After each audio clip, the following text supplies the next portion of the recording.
নমস্কার বন্ধুরা, আমি মাধবী আর আমার চ্যানেলের পক্ষ থেকে সকলকে জানাই অনেক স্বাগত। আজকের আমি যে রেসিপিটা করছি সেটা হলো ক্যাবেজ সস বা ক্যাবেজের চাটনি, যেটাই আপনারা বলুন না কেন। আর এই রেসিপিটা কিন্তু রুটি পরোটার সঙ্গে দারুণ লাগে। এছাড়া সাইড ডিশ হিসাবে এই রেসিপিটা আপনারা করতে পারেন। তো প্রায় সময় আমি বাড়িতে এটা করে থাকি, সবার ভালো লাগে। তো মনে হলো আজকের আপনাদের সাথে শেয়ার করি আমি কিভাবে এই রেসিপিটা করি। তো চলুন, এই রেসিপিটা করার জন্যে সামান্য তেলের দরকার। আমি এখানে ২ চামচ তেল নিয়ে নিয়েছি। আর তার মধ্যে সামান্য একটু কালো জিরে অ্যাড করেছি। আপনারা চাইলে এটা কালো জিরেটা স্কিপ করতে পারেন, তাহলে ভালো লাগে। তো এবারে আর সাইডে আমি কিছুটা ক্যাবেজ নিয়ে নিয়েছি, মানে বাঁধাকপি, সেটাকে আমি ভালো করে একটু বয়েল করে নিয়েছি, নিয়ে সাইডে রেখে নিয়েছি। আর সঙ্গে আমি আদা রসুন নিয়ে নিয়েছি। আর এখানে আমি সস নিয়েছি, সয়া সস, চিলি সস আর টমেটো সস। সঙ্গে আমি ২ চামচ কর্নফ্লাওয়ার নিয়েছি। এটাকে জল দিয়ে ভালো করে আমি একটু গুলিয়ে নেব।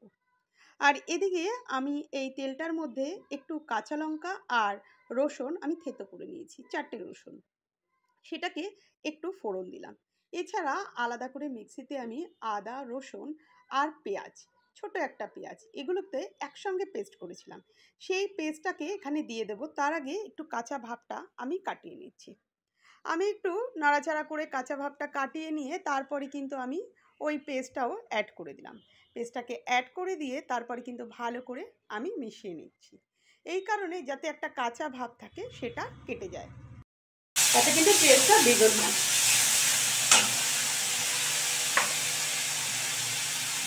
সঙ্গে আমি এবার ক্যাবেজটাকে অ্যাড করে দিচ্ছি। রাতের ডিনারে যখন সেরকম কিছু থাকবে না, তখন আপনারা এইভাবে একবার করে দেখতে পারেন। টেস্টটা কিন্তু অন্যরকম লাগে।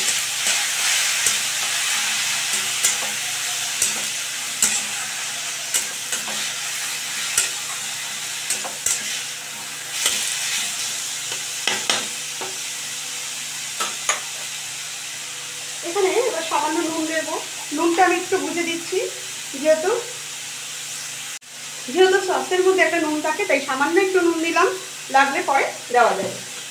আর সঙ্গে আমি একটু এখানে লঙ্কার গুঁড়ো অ্যাড করছি, সামান্য, এটা সুন্দর একটা কালারের জন্য।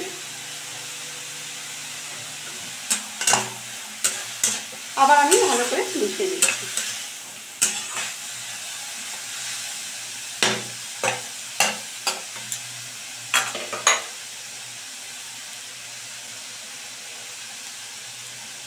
সামান্য ১ চামচের মতো, ছোট ১ চামচের ভিনিগার এখানে অ্যাড করে দিলাম।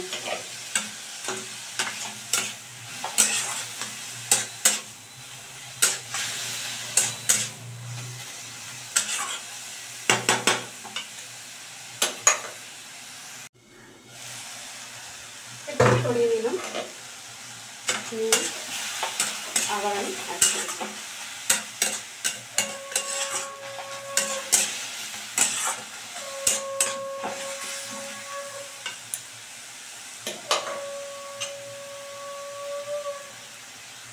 এখানে আমি সসটাকে অ্যাড করে দিচ্ছি।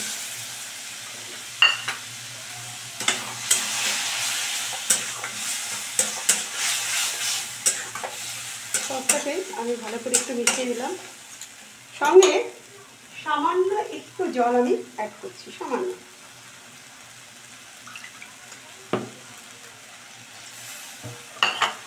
দিয়ে আবার আমি মিশিয়ে দিচ্ছি।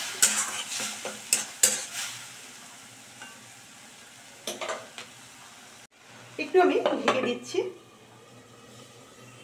এখানে আমি এবার একটু গোলমরিচও অ্যাড করে দিলাম। সঙ্গে আমি একটু চিনি অ্যাড করছি, একটা পানসা ভাব কাটাবার জন্য।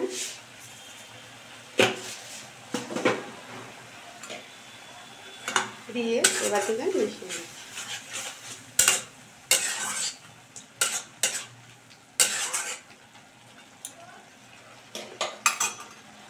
সঙ্গে একটু কাঁচা লঙ্কা আমি অ্যাড করে দিচ্ছি। তো এইভাবে আপনারা সাইডে একটা ক্যাবেজ ডিশ তৈরি করে ফেলুন। আশা করি আপনাদের এটা রুটি, পরোটা, নান সব কিছুর সাথেই ভালো লাগবে, বিশেষ করে ডিনারে। তো এবারে আমি গ্যাসটাকে বন্ধ করে দিচ্ছি। আর আমি সার্ভ করছি। তো দেখুন এখানে সার্ভ করেছি আমি, আর কত সুন্দর হয়েছে দেখতে। আর ওপর থেকে আমি একটু টমেটো সস অ্যাড করে দিচ্ছি, সঙ্গে কয়েকটা কাঁচা লঙ্কা। তো কেমন লাগলো আমার এই ক্যাবেজ সস রেসিপিটা? যদি ভালো লাগে তাহলে আমার পাশে থেকে আমাকে উৎসাহিত করুন। আর আগামী দিনে আমি এই রকম রেসিপি নিয়ে আসবো। আমি মাধবী। সম্পূর্ণ ভিডিওটা দেখার জন্যে আপনাদেরকে জানাই ধন্যবাদ।